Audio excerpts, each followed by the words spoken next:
Greetings, everyone. Today I want to do a little presentation about the John Fiske reading. Um, so John Fiske is, of course, talking about blue jeans, and he's talking about ripping blue jeans. He's talking about how businesses create a product, uh, and then people come along and change the product. So this is really a conversation about freedom and hybridity and pop culture. We're going to end up talking a lot about appropriation in this course too. But to begin with, just to make sure you understand how these things are connected, we've been talking about how remixing is a form of creativity. Remixing just means that you're hybridizing, right? Hybrids are when you take different things and you merge them. Remixing is similar to that. So creativity is bound up in remixing.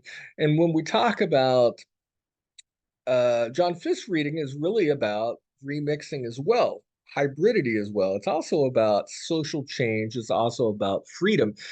So we're adding on top of our conversation about creativity, on top of our conversation about remixing, we're adding a whole component about freedom and social change. And this is for anyone who might be watching us on YouTube who's not in the class. This is a pretty simple introduction to to pages 1 through 21 of John Fiske's book, Understanding Popular Culture. To begin with, we need to all recognize that clothing means things. I mean, this is going to this is abstract to some people, but objects carry meanings. I have in front of me some objects I gave to my mother years ago. She died in 2020. Those things would mean absolutely nothing if I took them to Goodwill and someone bought them. Or rather, they would have different meanings. I have them and I put them in a special place in my living room because there's a meaning attached to those things. Clearly, love and affection for my mother, right? So, what John Fiske is doing is simply trying to talk about how objects sold by businesses carry meanings and how if a person comes along, buys an object at a store, buys Levi jeans or Guess jeans and then takes it home and rips it or does something with it, that also means something. One is very passive. You take something, you wear it. Another is far more active. I'm going to take something, buy it, give money to some big business, but then I'm going to go home and I'm going to make it mine by ripping it. That's a very active act. And it also is very much about creating a sense of difference and identity. I'm going to expand on that as we go along. But you need to recognize fundamentally, this is a whole, this is an entire presentation concerned with recognizing that objects have meaning. How you dress carries meaning. If everyone dresses the same way, that carries meaning. So it might be a little abstract for some of you, but I'm hoping you follow. So mass culture is very much, big business culture, right? All these famous brands that sell us clothing, that's mass culture, right? It's top down. Um, Apple creating an iPhone, that's mass culture. Levi's jeans is mass culture. Movies and let's see, Star Wars and all the merchandise that gets sold as part of the Star Wars franchise, that's definitely mass culture. What is what does mass culture, what do businesses who are part of mass culture want? The simple answer is they want stability, they want the status quo, they want people to unquestioningly buy their products and buy them again. If you get in your brain that computers are obsolete every 2 years, mass culture loves that because you're going to go back to Apple, or you're going to go back to wherever you get your phones or your computers. You're going to constantly be buying something new, and that, of course, is what businesses want. They want people to buy without thought, without any thinking about how the objects they buy are constructing them. and maybe controlling them in certain ways. Um, Mass culture is on the side of business, top down products. Yes. Okay. So arguably, right, one positive spin is that all right, everyone's buying the same blue jeans, everyone's dressing the same way, everyone's listening to the same music. Arguably, that would create a society of great stability. It would be very homogenous, incredibly same. Everyone would be same. Everyone would be theoretically think the same, dress the same, have a similar identity, and that would create a very stable society. And there's something to be said for that, arguably, right? But if that society is racist and it's stable, that's a problem. If it's sexist and it's stable, that's a problem. If it's unequal in any way, that's going to be a problem because if it's stable, nothing will change. So this is a presentation ultimately about how difference in terms of identity leads to political change. And this is why not fitting in the mass culture. This is why creating different identities through ripping our genes, and that's just a simple metaphor. We rip our genes, if you will, in a million different ways. So I'm going to look at some passages from the reading, and these are difficult. And I warned the class that some of these are difficult. And there's already a typo up here. You have to forgive me. So one of the things John Fiske is doing is, of course, talking about genes and how they mean different things. One of the big meanings, of course, is that genes are connected with the American West and Americans. Even though plenty of us don't live in the West, we wear genes and we feel meaningfully connected to a kind of world of toughness, a world of guns and farming and exploration. So genes do carry this kind of tough, individualistic Western meaning, right? Um, he says here that here the theory would explain that genes are so imbued, so full of the ideology of white capitalism. So he's saying that genes carry whiteness, but they also carry capitalism as one of their meanings, that no one wearing them can avoid, in a way, participating in it and therefore extending it. What he's saying in short is uh, one way of thinking about people who wear jeans unthinkingly is that they are participating in a thoughtless way with whiteness and with capitalism. And in a more general sense, if you buy a commodity, if you buy something at a store without thought, you are mindlessly buying into a kind of capitalistic mind control or manner of thinking. He says, by wearing jeans, we adopt the position of subjects within that ideology. Ideology is a fancy word for a kind of series of ideas that ground a society, and we typically can't. Ideology is powerful because the ideas behind ideology are, in fact, hidden or invisible from us. They're like incredibly important, and we use those ideas all the time, but we're not aware of all the ways these ideas are structuring and affecting our minds. For instance, I'll give you a really simple example. I frequently teach books, and I attempt to get students to think about um, nonviolence and and ending war and ending violence of all sorts. And how many times over the years have I had students say to me, "Todd, it's why bother? Humans are just naturally violent."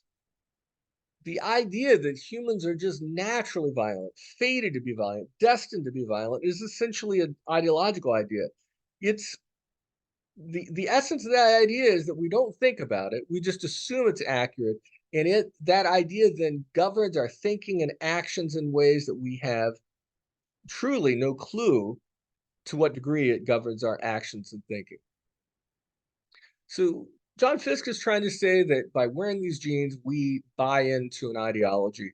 In this case, one simple way of saying this, you wear the jeans, you're buying into a kind of Western ideology. White people frequently, right? When we think about people exploring and colonizing in this country, white people take it over. And he's saying that jeans carry at least that meaning among many others. And he's saying if you wear them without thinking, you become complicit or part of that ideology. Basically, you're conforming. We live capitalism through its commodities, and by living it, we validate it and invigorate it. One of my favorite examples of this is the iPhone or whatever, because Apple always puts I in front of its mass-produced things. So if you have an iPhone, it says to you, "Oh, you are special. You are special. You are special." But if millions of people own an iPhone, then that individualization, designated by the I in the iPhone, is meaningless, right? But we don't see that. It's selling us individualism, but it's mass producing it so that we have this basic problem. Let's go back to the Incredibles. If everyone's super, no one is super. Well, if everyone is an individual, then no one is, because if the whole idea of individualism is that you're separate and unique, but if everyone is separate and unique, that just doesn't make sense, right? So social change works this way. Mass culture tends to want you to just unthinkingly, passively buy their stuff. And what happens is that creates a society of sameness. Pretty much everyone thinks the same, pretty much everyone dresses the same, pretty much the culture is a culture of sameness. Um, Jeans, as I said earlier, are kind of simple, could be seen as simple symbols of Western individualism. So everyone wearing jeans is kind of saying, I'm an individual, I'm a tough person, I'm independent, right? And this is really fascinating for the reason I just described. All these people calling themselves individuals, and yet they're all wearing blue jeans. Doesn't make any sense, right? But one of the interesting things about this way of talking about jeans is that if social change really only happens when you build community. If you create a nation dedicated to the notion of individualism, you're never going to be able to build a community out of a group of individuals. Individualism, by its very nature, is anti community. It's a bunch of individuals together are not a community. Community is when a bunch of people share something, right? So this Western individualism, as materialized or concretized, is symbolized in blue jeans. What it does this weird fantasy where it says to everyone, "Oh, you're individual, but you're also American together." On another deeper level, it kind of undermines Americans' ability to group as a community because individuals do not create communities. Hopefully that made sense on two levels. What happens in terms of what John Fiske is saying leads to social changes when we create identities that are separate. So if 90% of students show up in blue jeans and 10% shows up in sweatpants, what ends up happening, interestingly, is that people start building identity in their clothing. And you see this all the time, right? People into sports will wear sports athleisure clothes or jerseys. Some people like to wear Carhartt coats and shoes. I think that maybe that's passe. I'm not sure that people do that, but you see people building identity as individuals and then building identity as individuals in a community all the time based on how they dress. John Fiske is saying that when we create identities that are anti the norm identity, we have the possibility of social change. But that only begins when we're being active. Now, if you buy those blue jeans at the store and you do nothing to them, you're just being passive. You buy those blue jeans and you recreate them, you tie-dye them, you rip them, you're being an active consumer and you're on your road to freedom. So, oh, here's your quiz. So you might want to pause the video at this point and please answer these questions fully and email this to me within 2 days of the posting of this video. Today's Monday, so you have until Wednesday at midnight to email me. Now I'm going to look at some passages and work through these a little bit slowly, and hopefully you'll get to where you'll understand where John Fiske is coming from. He says, if today's genes are to express oppositional meanings, or even to gesture towards such social resistance, they need to be disfigured in some way, tie-dyed, irregularly bleached, or particularly torn. He's saying if whole genes connote or point to shared meanings in contemporary America, then disfiguring them becomes a way of distancing oneself from those values. What he's saying is, if genes represent the American story, he also says at one point that jeans may be the only article of clothing that the United States has ever given the world. So jeans might be, yet for another reason, a major symbol of the United States. But he's saying if jeans sold at a store represent American identity, and you buy them and then you change them, the very fact that you're tearing them up or tie-dyeing them or bleaching them means, of course, that on some level, you're questioning what it means to be an American. You're questioning contemporary American values. And that is what being oppositional and social change begins with.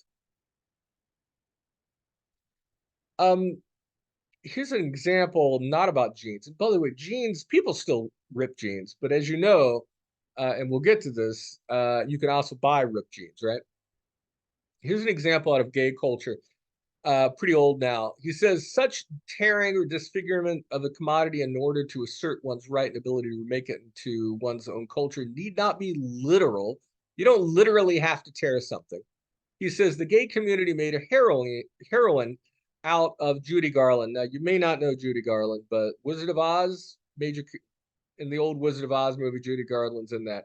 So the gay community took Judy Garland's character and played with her image as this all-American girl next door and reworked her image as a sign of the masquerade or the show necessary to fit this image.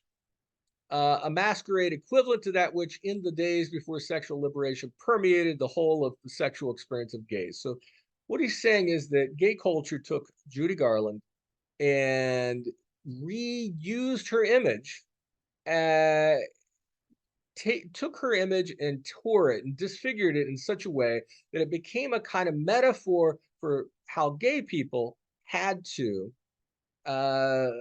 had to lie about who they were before liberation. They had to be deceitful. They had to twist themselves into all sorts of directions in order to live in a repressive society.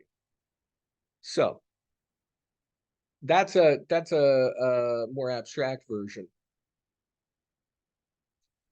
So X corporation is a fancy word for when see, where's my next video? So go back here. See this image of the torn jeans, right? Tearing the jeans is the example of X corporation. Mass culture sells you a perfect pair of blue jeans. You guys have to understand that this essay, written probably 25, 30 years ago, was written at a time when tearing blue jeans was a thing and it was brand new. You guys probably figured that out. So mass culture is businesses selling a pair of blue jeans. Popular culture is when popular culture is when the population takes those genes and does something with it. Mass culture is power selling you something. Popular culture is taking the thing and changing it on your own. Now, his fancy word for popular culture, for people taking blue jeans and ripping them, or taking Judy Garland's image and ripping it, is X corporation. The word X means out. And corp just means body, right? So he's talking about, all right, you're taking the body of those blue jeans and you're tearing it out, something like that. So, but more significant, let me read this, but more significant than any of the possible meanings of ragged jeans is the fact that the raggedness is the production and choice of the user. He's talking about, okay, you've got a beat up pair of ragged jeans. He's saying that they're ragged, and that's your choice as an individual to make them ragged, to wear them until they're ragged. So he's saying what matters here is people made a conscious choice instead of just getting something and not thinking and wearing. Popular culture is when you choose to do something, intentionally choose to do something. Um, and when you choose to do something to a commodity, yes, the commodity is still exerting some power over you because you bought it, yes, and you gave money to the man. But he's saying that you have a margin of power insofar as you take the thing and you change it to fit your needs. He says it is a refusal of commodification and assertion of one's right to make one's own culture out of the resources provided by the commodity system. So down here is the definition. Excorporation is a process by which the subordinate, the poor or the weak, the marginalized, make their own culture out of the resources and the products or commodities provided by the dominant system. Okay. Um, Incorporation is very troubling. So what happened with blue jeans? Blue jeans were bought whole, unmarked, untorn. Pop culture happens when someone says, "Hey, I want to deform it. I'm going to disfigure it. I'm going to tear it up. I'm going to wear it to school." And it becomes a thing. That's pop culture, right? Well, what does mass culture do? Pop culture is when something becomes big, becomes a fad, and all of a sudden mass culture thinks, oh, I can make money. I'm going to start selling blue jeans that are pre-ripped. That's called incorporation. When mass culture takes something that pop culture does and starts selling it back to the people, that's called incorporation. And he says this approach claims that incorporation robs subordinate groups of any oppositional language they may produce, deprives them of the means to speak their opposition, thus of their opposition itself. It can be understood to be a form of containment, a permitted and controlled gesture of dissent that acts as a safety valve and thus strengthens the dominant order. By demonstrating its ability to cope with dissenters and protesters by allowing them enough freedom to keep them relatively content, but not enough to threaten the stability of the system. So people create a sense of identity by ripping jeans or wearing bandanas or creating their own t-shirts or a million different ways you could do this, right? The system essentially takes that attempt to create a separate identity, create a different culture that might be antagonistic, might be in conflict, might be in tension with dominant culture. And what it does is it grabs it and starts selling it. It adopts it. It appropriates. It appropriates. We're going to talk a lot about appropriation soon. It appropriates that culture and starts making money off of it. Now, almost to the end of this, but I'm going to give you some some more visuals to help. Social change happens because there's opposition. It's actually a pretty simple idea. You have to have difference in society for there to be opposition. If everyone is exactly the same, you're never going to have any kind of debate. Debate, conflict, tension happens when you've got two or more sides on a matter. Those people argue, right? And when they argue, it shakes things up. That's how social change happens, according to John Fiske. He gets this from a guy named Hegel, who also who influenced a guy named Karl Marx. But anyway, it works like this. Let's say your thesis in this image is whole genes, genes that are perfectly unmarked. Along comes people and they decide to start ripping those genes. That would be called the antithesis. What happens is the thesis people, the antithesis people argue with each other. They argue, they argue, they argue. And what happens over time is the thesis and the antithesis, two different points of view, they somehow get merged or synthesized into a third viewpoint. Now, that third viewpoint becomes the new status quo. The thesis used to be the status quo, and now the third idea, the new, becomes the new status quo. And guess what? That means it becomes the new thesis. Along comes a new antithesis, and that's how change happens. Thesis people argue with antithesis people. There's conflict and there's compromise. Society changes. But you can't have conflict if you don't have difference. You can't have conflict if you don't have multiple identities. So when people dress differently, when people speak differently, when people listen to different music or they don't listen to music at all, those are examples of people creating identities that are different from the norm, and that shakes things up. It allows for conversation, it allows for change. So here's another example. Group one thesis, we must have socialized healthcare. The antithesis, we will lose freedom with socialized healthcare. What happens, ultimately, forget about this particular assignment, in-class assignment. What happens ultimately is group one argues with group two. And as a result of that arguing, there's some kind of compromise position. Like we have a little bit of socialized healthcare, just a little. And that's a kind of compromise between those 2 points of view. And what happens is that compromise becomes a synthesis. Society ends up with a healthcare system that is a compromise. It's only partially socialized. So, and then that synthesis becomes a new thesis, and then a new antithesis emerges and it continues. So thesis, antithesis, social change, good, excellent. Here's one last, I think this might be almost the last one. So down, it starts at the bottom. See, we have a thesis at the bottom. Then there's an antithesis. The synthesis becomes a new thesis. And then we have an antithesis. Then we have a synthesis. And the synthesis becomes a thesis. And then there's an antithesis. And this is an image of social change. It's kind of a spiral. There's tension, there's compromise, there's tension, there's compromise, there's tension, compromise, and this is how things change. So, in short, mass culture. Everyone wears identical blue jeans. Pop culture is when we take what mass culture gives us, actively empowered, and we rip it. We could be talking about music. Some Taylor Swift could be putting out a CD and you decide you're going to rip it and you're going to remix it. Same kind of thing. If you're doing that, you're being active and not passive, and you're creating an identity, at least to some degree, against mass culture and against Taylor Swift's particular brand of music. All right, that's I think good enough for the moment. As always, let me know if you have any questions.